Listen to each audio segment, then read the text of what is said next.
의식의 깨어남을 사모하라 2부 15 마음을 담아서 보기. 생활을 하면서 눈을 감고 다니는 사람들은 없을 것입니다.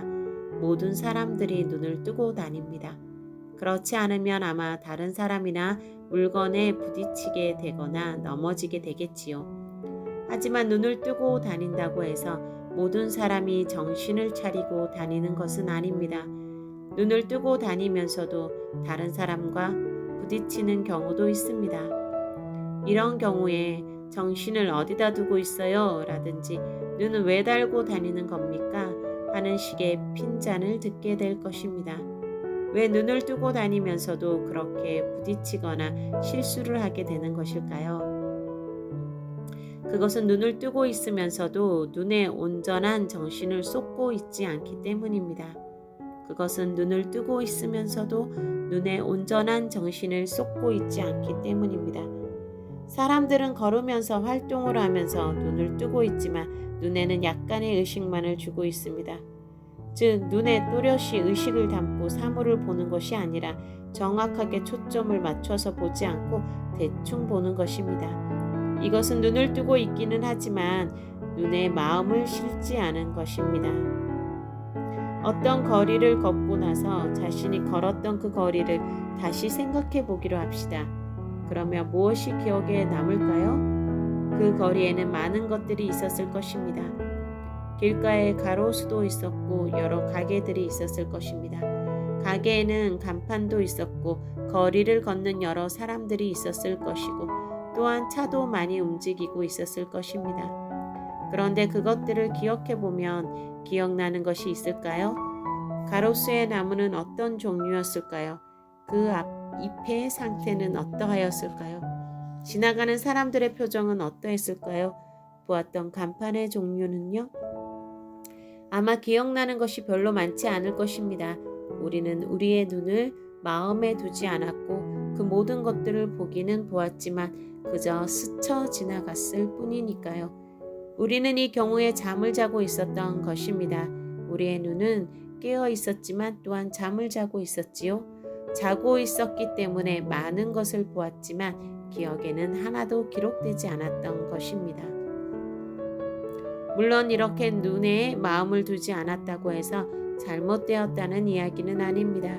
왜냐하면 사람의 주의력은 한계가 있기 때문에 보이고 접촉하는 모든 것에 다 주의를 기울일 수는 없는 것이기 때문입니다. 어디를 가든지 보이는 모든 것을 인식하고 기억하려고 애를 쓴다면 그것이 더 우스운 행동이 되겠지요. 다만 기억해야 할 것이 있습니다.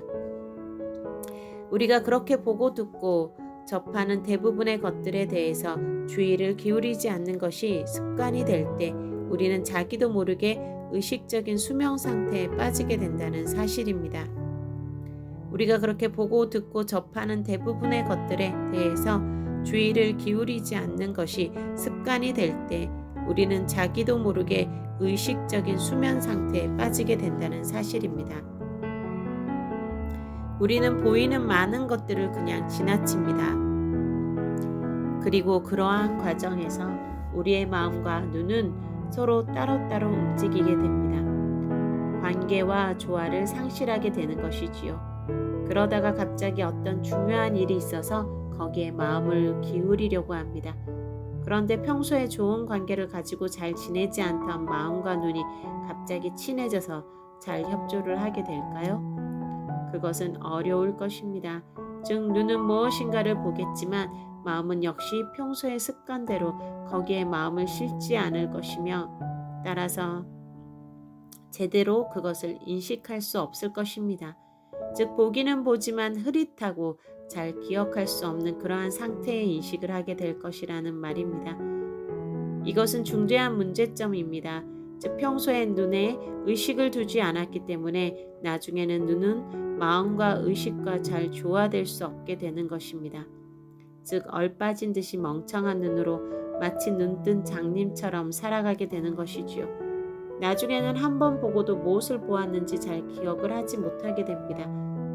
이것은 우리의 인식력을 떨어뜨리는 것이며 우리를 더욱더 깊은 잠 속에 빠지게 만들 것입니다.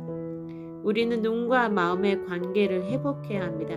이것은 의식을 회복하고 깨우기 위한 중요한 시작이 됩니다. 우리는 눈과 마음의 관계를 회복해야 합니다. 이것은 의식을 회복하고 깨우기 위한 중요한 시작이 됩니다. 우리는 이것을 위해서 눈의 훈련을 시도합니다. 이것은 그리 어려운 훈련이 아닙니다. 보는 것은 아주 간단한 일입니다.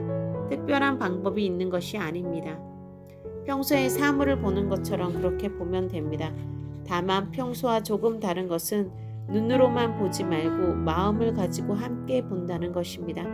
그냥 흘끗 대충 보고 지나가는 것이 아니라 무엇을 볼 때에 거기에 마음을 실어서 차분하고 천천히 주의를 기울여서 보는 것입니다. 우리는 어디에서나 이 훈련을 할 수 있습니다. 우리가 방 안에 있다면 우리가 있는 곳에서부터 한 가지씩을 조용히 바라봅니다. 책상을 보고 그 다음에 책상에 무엇이 놓여 있는지 살펴봅니다.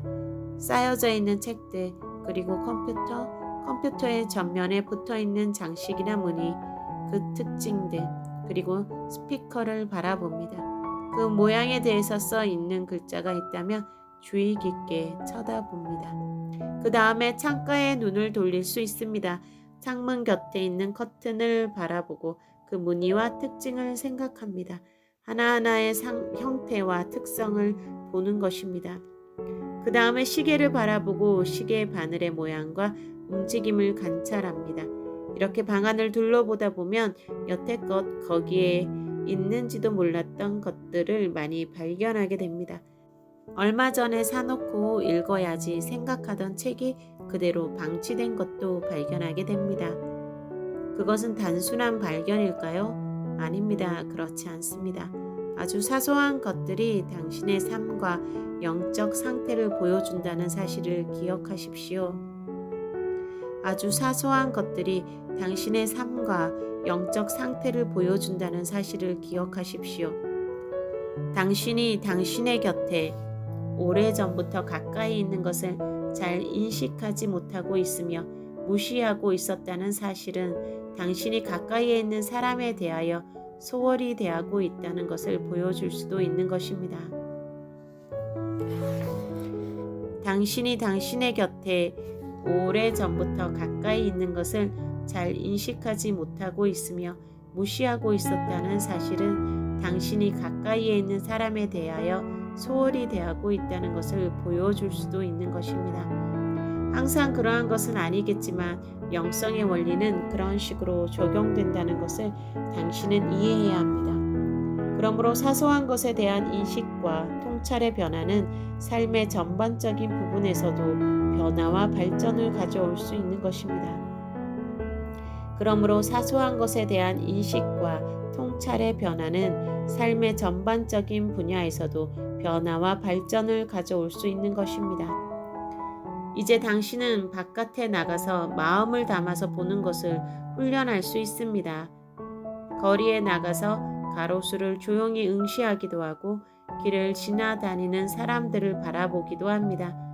산으로 가서 나무, 이름 모를 꽃들이나 풀, 낙엽 따위를 바라볼 수도 있지요. 그것은 무의식적으로 보는 것이 아닙니다. 내가 지금 나의 눈으로 이것을 보고 있다는 것을 의식하면서 보는 것입니다. 조금 더 섬세하게, 그러나 긴장이 풀린 편안한 마음으로 오직 보는 것 그 자체에 마음을 두는 것입니다.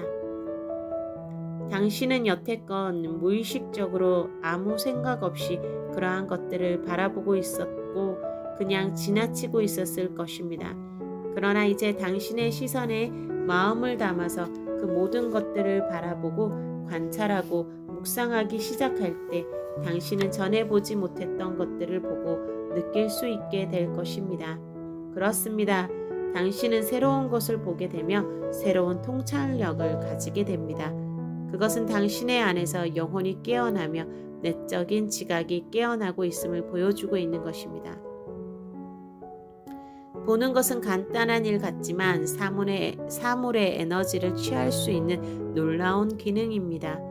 보는 것은 간단한 일 같지만 사물의 에너지를 취할 수 있는 놀라운 기능입니다. 사물을 보는 것은 손으로 그 사물을 잡는 것과 같은 것입니다. 사물을 보는 것은 손으로 그 사물을 잡는 것과 같은 것입니다. 아무런 의식이 없이 사물을 볼 때 우리는 사물의 에너지를 취할 수 없습니다. 그러나 조용히 마음을 담고 무엇을 볼 때 우리는 그 사물과 연결됩니다. 우리 안에서 그 사물의 에너지를 경험할 수 있습니다. 우리 안에서 상대방에 대한 공명이 일어나기 시작합니다. 눈으로 나무를 의식을 담아서 조용히 응시하고 있을 때 우리의 몸은 나무의 에너지를 공명하게 됩니다. 눈으로 꽃을 보면서 의식을 담아서 조용히 관찰할 때 우리는 꽃의 신선한 에너지를 경험하게 됩니다. 소나 말의 눈과 사람의 눈의 차이를 비교해 보십시오. 소의 눈은 옆을 향하고 있습니다. 그러므로 그들이 보는 것은 사람이 보는 것과 같지 않을 것입니다. 사람의 눈은 앞을 향하고 있습니다. 눈으로 보는 것은 손으로 잡는 것과 같은 것이므로 두 눈이 앞을 볼 수 있다는 것은 두 손으로 사물을 잡을 수 있다는 것입니다. 한 손으로는 물건을 잡기가 어렵습니다. 그러나 두 손으로는 물건을 잡을 수 있습니다. 이것은 인간이 모든 보이는 것을 잡을 수 있으며 그 에너지를 취할 수 있다는 의미입니다. 이것은 인간이 모든 보이는 것을 잡을 수 있으며 그 에너지를 취할 수 있다는 의미입니다. 두 눈으로 사물을 볼 수 있다는 것은 통합적이고 균형적인 시각으로 사물을 이해하고 그 에너지를 취할 수 있다는 것입니다. 눈에 의식을 담고 조용히 하나님이 지으신 자연물을 바라볼 때 우리는 그 모든 만물에 담겨 있는 하나님의 생명을 느낄 수 있습니다. 그것들은 주님의 솜씨입니다. 우리는 눈을 통해서 그 에너지를 느끼고 취할 수 있는 것입니다. 의식을 담아서 조용히 관찰하는 것, 조용히 그 에너지를 느끼는 것, 받아들이는 것, 이 간단한 훈련을 시간이 날 때마다 수시로 시도해 보십시오. 그저 단순히 마음을 담아 그것이 무엇이든지 조용히 음미하면서 바라보십시오. 당신의 내적 감각은 새로워지기 시작할 것입니다. 무엇보다도 좋은 일은 당신의 육체, 지체는 더 이상 혼자서 제멋대로 움직이며 영혼의 통치를 거절하는 행동을 차츰 하지 않게 된다는 것입니다. 무엇보다도 좋은 일은 당신의 육체, 지체는 더 이상 혼자서 제멋대로 움직이며 영혼의 통치를 거절하는 행동을 차츰 하지 않게 된다는 것입니다. 오늘날 많은 이들의 눈이 주인의 명령을 듣지 않고 있습니다. 그래서 그들은 눈의 범죄를 막지 못합니다. 만약 당신이 눈을 다스리게 될 뿐 아니라 각 지체가 항상 당신의 의도와 명령에 순종하게 된다면 당신은 자유로운 삶의 세계로 가고 있는 것입니다. 부디 이 훈련을 반복하십시오. 당신은 점차 깨어나게 될 것입니다.